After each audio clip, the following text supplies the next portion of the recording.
Happy birthday to you. പാടടെ ആരെങ്കിലും ഒക്കെ എനിക്ക് അറിയില്ല. നവംബറിൽ ആരുടെ ബർത്ത്ഡേ ആണ് വരാൻ പോകുന്നത്. Happy birthday to you, happy birthday to you, happy birthday തേപ്പ, happy birthday to you. IAS പോകുന്നൊക്കെ കേട്ട് പോസ്റ്റ് ചെയ്യുന്നുണ്ടെങ്കിൽ ജിതിൻ സാഗർ IAS എന്നാണ് പോസ്റ്റ് ചെയ്യുന്നത്.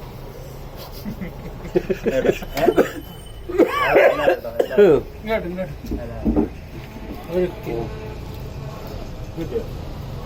ചെയ്തരോ ഞാൻ എൻ്റെ